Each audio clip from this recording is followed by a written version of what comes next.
There's a version of your life you will never get back. It does not disappear all at once.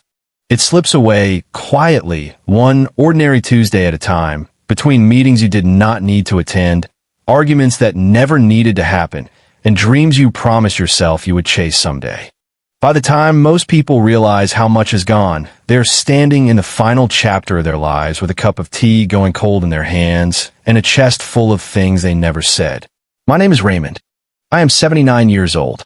And if there is one thing I know with the kind of certainty that only comes from living long enough to regret nearly everything, it is this. The choices that quietly destroy your happiness are almost never the dramatic ones. They're the small ones. The ones you barely notice making. I grew up in a modest household where ambition was treated like oxygen. You needed it to survive. My father worked 6 days a week for 40 years and died 8 months after he retired. He never traveled. He never learned to rest. And somewhere along the way, without even realizing it, I became him. By the time I was 30, I had already started building the same invisible cage he lived in. I told myself it was responsibility. I told myself it was love. What I did not tell myself was the truth. I was afraid. Afraid of stillness. Afraid of failure.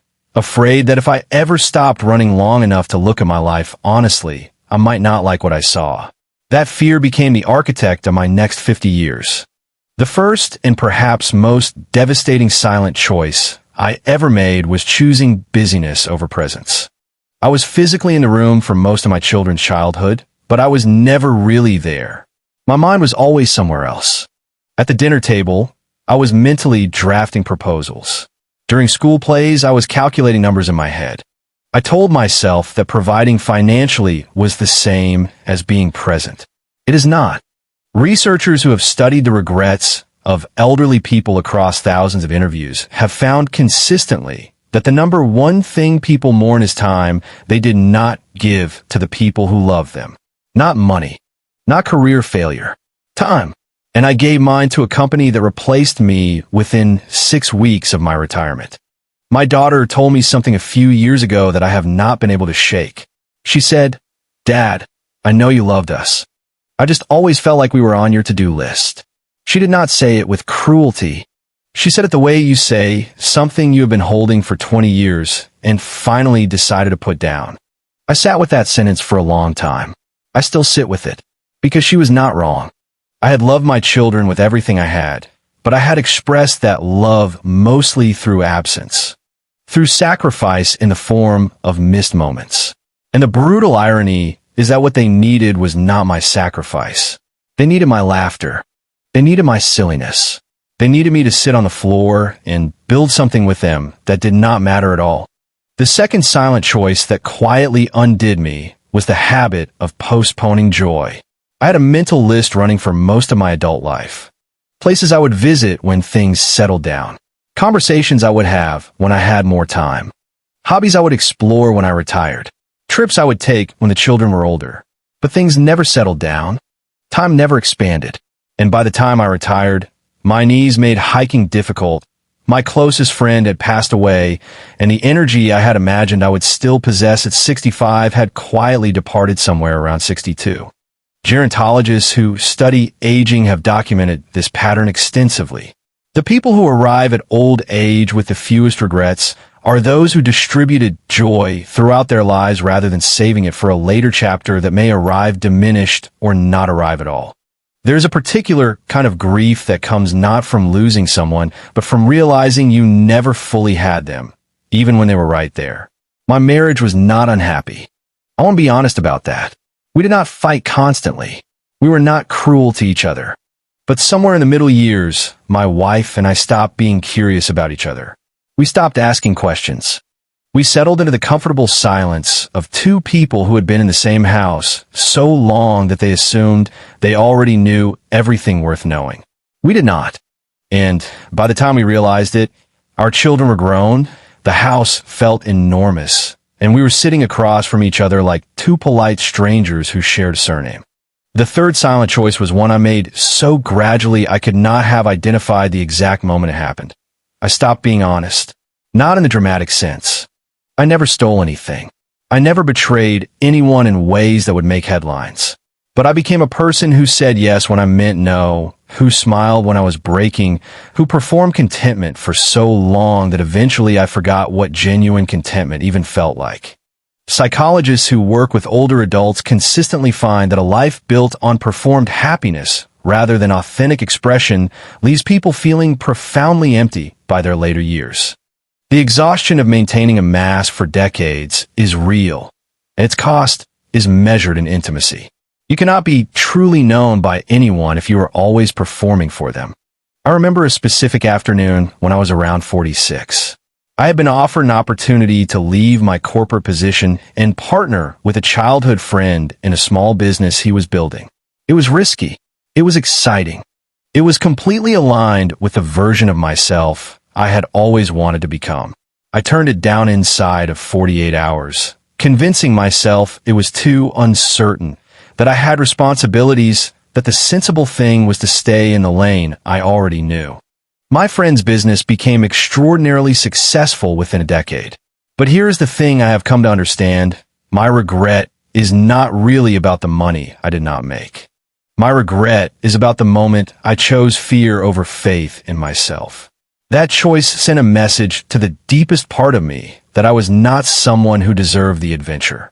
And I believed it for a very long time. The fourth silent choice that shaped my unhappiness was the company I kept out of obligation rather than genuine connection. Social researchers studying longevity and well-being have found repeatedly that the quality of our relationships is one of the strongest predictors of how happy and healthy we will be as we age. Not the quantity, the quality. I spent decades attending gatherings I did not enjoy, maintaining friendships that had long since stopped nourishing me, and staying in professional circles because they were useful rather than because they were meaningful. Meanwhile, I let the relationships that truly fed my soul wither from neglect. People I genuinely loved heard from me at Christmas and on birthdays and not much in between. And then some of them were simply gone, and the season for telling them what they meant to me had passed without warning. The fifth silent choice came in the form of self-abandonment. I stopped taking care of my body in my 40s, not in a catastrophic way, but in the slow, forgiving way that people justify because they're tired and busy and telling themselves they will start again on Monday. I ate poorly for convenience. I stopped exercising because the days were full. I dismissed sleep as something I could make up on weekends. By the time I was in my late 60s, the consequences of those accumulated small choices were living in my joints, in my energy levels, in my ability to simply move through the world with ease. Medical professionals who study the biology of aging note that the lifestyle choices made between 40 and 60 often determine the quality of life a person experiences in their final decades far more than genetics alone.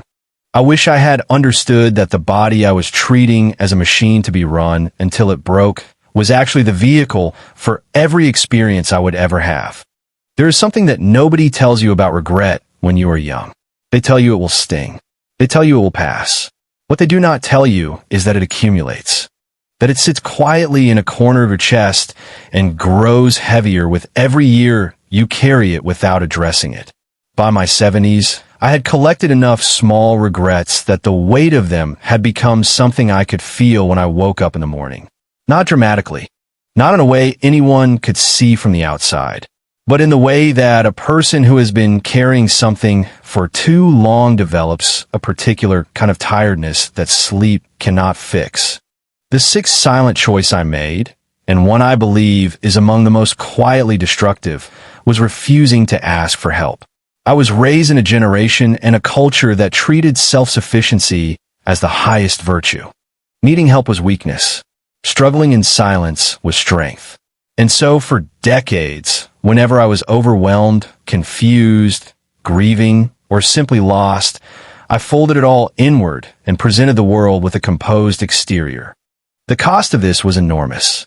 I missed professional guidance that could have changed the direction of my career.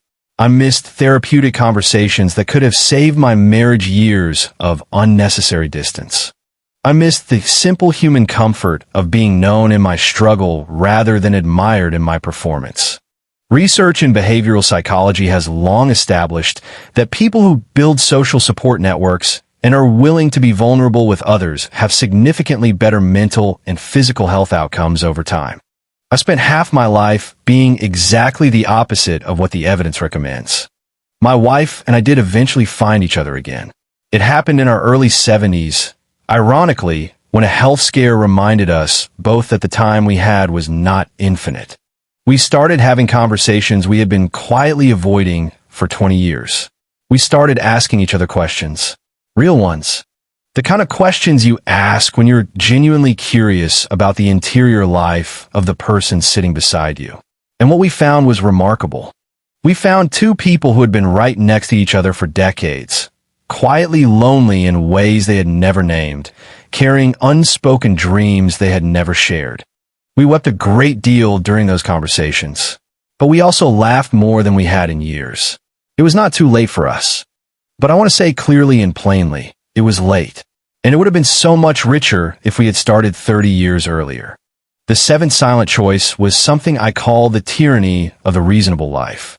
At some point in my 30s, I began making every decision through the filter of reasonableness. What was the reasonable job to take? The reasonable neighborhood to live in? The reasonable amount of risk to carry? The reasonable way to spend a weekend?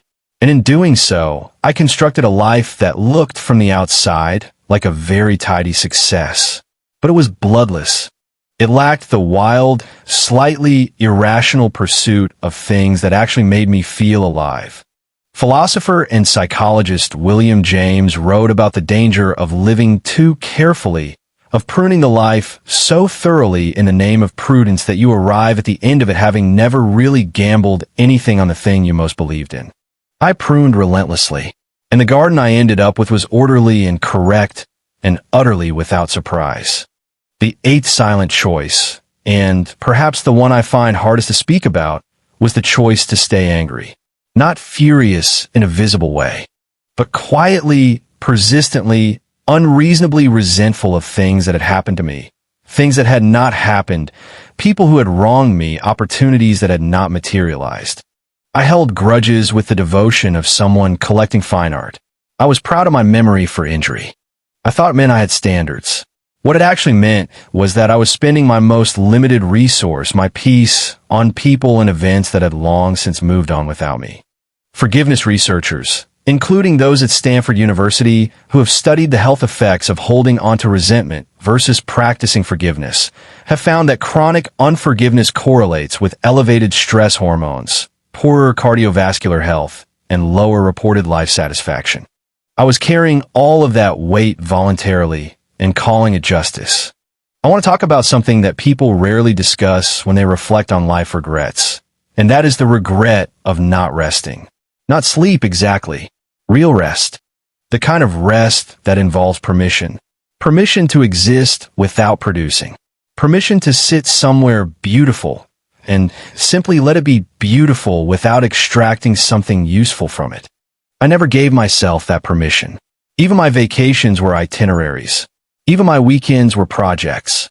The culture I grew up in and the one I raised my children in treated rest as reward, something you earned only after sufficient output. But rest is not a reward. It is a requirement. And the version of me that never rested was not more productive or more worthy. He was simply more tired and less alive. The ninth silent choice was not listening to my body's early signals. In my 50s, there were signs. Persistent fatigue that I attributed to busyness. A quiet sadness I explained away as stress. A creeping sense that I had lost access to myself that I simply did not examine because examining it would have required slowing down. When I finally saw a doctor about persistent exhaustion, I was well into my 60s, and the conversation I had with her was one of the most clarifying of my life. She asked me not just what was physically wrong, but what my life felt like from the inside. I did not have a ready answer, which was itself a kind of answer. Healthcare researchers who study midlife well-being have noted that emotional and physical neglect during the high-pressure middle decades of life often manifest dramatically in the later ones. The debt always comes due. I just thought I had negotiated my way out of it. The 10th silent choice was one I see in virtually everyone I know, and that is the choice to compare rather than appreciate.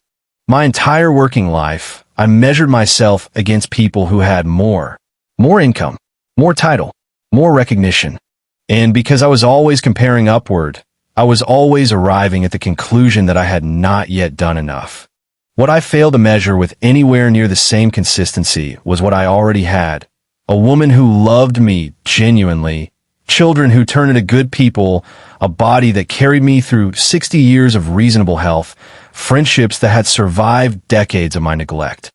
Gratitude research, particularly the work done at UC Davis by Robert Emmons and his colleagues, has found that people who practice regular, intentional gratitude report significantly higher levels of positive emotion, stronger relationships, and greater resilience in the face of difficulty. I'm not sure I understood the meaning of intentional gratitude until I was old enough to have very little time left to practice it. The 11th silent choice was giving up on curiosity. I was a deeply curious child. I read everything. I asked questions constantly. I was fascinated by the world in a way that made adults smile at me indulgently. And then, somewhere in the machinery of adult responsibility, I let that curiosity atrophy. I stopped reading widely and started reading only what was professionally useful. I stopped exploring ideas that did not have direct application to my immediate life. I stopped being moved by things simply because they were extraordinary. Studies that have examined the psychological profiles of people who age with the most vitality and satisfaction consistently point to curiosity as one of the central traits. The people who continue to learn, to wonder, to be surprised by the world, tend to carry more meaning and experience less cognitive decline as they grow older. I let that flame go low for decades, and rekindling it in old age is possible, but it is work that would have been effortless in my 40s. The 12th silent choice was perhaps the most intimate of all. I never fully grieved anything.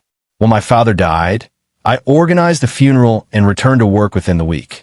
When relationships ended, I buried the loss under activity. When dreams were deferred long enough to become extinct, I simply reclassified them as things I had never really wanted anyway. Grief, I told myself, was for people with less resolve. What I have come to understand, with considerable cost, is that unprocessed grief does not disappear. It settles into the architecture of a person. It changes the way they relate to love, to risk, to hope. Mental health professionals consistently describe complicated grief as one of the most underdiagnosed sources of long-term suffering in adults who were raised to push through rather than process. I pushed through for 50 years, and all the pushing left me with a tiredness that was not physical and a distance from my own emotional life that took years of intentional work to begin closing. If I could reach through the years and sit across from you right now, regardless of how old you are or what stage of life finds you today, there are things I would say with everything in me. Not as someone who figured it out. I did not figure it out. I arrived here through loss and correction and the kind of hard-earned clarity that you accumulate when you have had long enough to watch your choices become your consequences. I would say them as someone who knows what it feels like to look back at a life that contained the raw materials for something extraordinary and to grieve the ways those materials were mishandled. The 13th silent choice I made was treating relationships as permanent. I assumed that the people I loved would always be there, that there would always be another Sunday, another summer, another opportunity to say the thing I kept meaning to say. And one by one, life demonstrated with spectacular unkindness that this assumption was entirely false. People I loved died without knowing the depth of it. Apologies I owed were never delivered. Gratitude, I felt sat unspoken in my chest until the person I wanted to express it to was no longer reachable. If there is one change I would urge on anyone reading or listening to these words, it is this: say the thing now. Not later today. Not this week. Now. Because the certainty of another opportunity is the most dangerous illusion that love tells itself. The 14th silent choice was confusing comfort with contentment. Comfort is external. It is the absence of friction, the predictability of a familiar routine, the the security of knowing what tomorrow looks like. Contentment is internal. It is the felt sense that your life is aligned with something true about who you are. For most of my middle years, I had comfort and abundance and contentment only in glimpses. I had the right furniture, the right neighborhood, the right professional title, and I was for long stretches a person who was simply going through beautifully organized motions. The difference only became clear to me in retrospect when I met older people who had less material comfort than I did, but radiated a kind of settled peace that I had rarely experienced. They had lived close to their values. They had said no to things that conflicted with what they believed. They had not always chosen ease, but they had frequently chosen authenticity. And the result, decades later, was visible in the way they sat with themselves. The 15 Silent Choice was one of the most ordinary and one of the most ruinous. I never defined what I actually wanted. I spent my life pursuing goals that were handed to me by external expectation, by culture, by family, by industry. I was excellent at achieving things that other people had decided were worth achieving. What I rarely did was sit quietly long enough to ask myself what I, Raymond, in the deepest and most honest part of myself, actually wanted my life to feel like. Not look like, feel like. That question sounds simple. I have come to believe it is among the most difficult questions a human being can answer honestly, because answering it requires a willingness to be disappointed by the gap between what you have and what you genuinely want. Most people I know chose, as I did, to simply never ask. The 16 Silent Choice was one I share because I see it in every generation and it grieves me deeply, and that is the choice to wait for permission. Permission to pursue the unconventional career. Permission to leave the relationship that had long since expired. Permission to pursue the dream that everyone around you had silently agreed was impractical. I waited for permission from my father, then from my employer, then from a culture that was never going to grant it. I understand now, at 79, with the clarity that only arrives fully formed when it is largely too late to act on it, that the permission was never coming because it was never anyone else's to give. You're the only one who can grant yourself permission to live the life that is actually yours. And every year you spend waiting for someone else to validate that permission is a year spent inside a life that fits someone else's idea of you. The 17th Silent Choice was not learning earlier how to receive love. I was far better at performing love than at receiving it. When people offered me softness, I deflected with humor. When people expressed admiration, I redirected with self-deprecation. When my wife told me she was proud of me, I changed the subject within seconds because sitting in the warmth of that felt unbearable in a way I could not have explained then and can only partially explain now. Something in me believed for a very long time that I did not fully deserve the love that was being extended, and rather than examining that belief, I simply made myself unavailable to receive the thing I most needed. Therapists describe this pattern as having profound long-term consequences for relationship satisfaction and individual well-being. I can confirm those consequences personally. The 18th Silent Choice was allowing fear of judgment to curate my personality. Over time, I became a person who was very good at being what rooms required of him. I learned early which version of Raymond played well in professional settings, which version was acceptable at family gatherings, which version was tolerated by difficult relatives. And I played those roles so consistently that the original, unperformed version of me became harder and harder to locate. It took me until my late 60s to begin reintroducing myself to that original version. And while I found him still there, a little battered but essentially intact, I was also aware of the grief of having kept him hidden for so many decades of a life that belonged entirely to him. The 19th Silent Choice that quietly reshaped my life was the decision to stop dreaming in my middle years. Not consciously. I did not sit down one afternoon and decide that wonder was no longer appropriate at my age. It happened through accumulation, through enough disappointments that a protective shell formed, through enough practical demands that the imaginative part of my mind was put on indefinite administrative leave. Psychologists who work with aging populations note that the people who maintain a sense of future orientation, who continue to make plans, to imagine possibilities, to hold new desires, tend to experience aging with far more vitality and resilience than those who have closed the door on becoming. I closed that door well before it needed closing, and walking back through it in old age is possible. And I have done it, but I want you to understand that it is much harder than simply never closing it in the first place. The 20th and final silent choice, the one I leave you with because I believe it is the thread that runs through all the others, is the choice to live as though time is abundant. It is not. This is not said to frighten you. It is said because the lived understanding of impermanence is one of the most clarifying and motivating forces a human being can experience. Every person I know who has made peace with their mortality has also described a transformation in how they spend their days. The meaningless obligations fall away. The conversations deepen. The gratitude becomes real rather than performative. The love becomes expressed rather than assumed. I spent most of my life treating time as the one resource I could afford to waste. At 79, I know with absolute certainty that it was the only resource that ever truly mattered.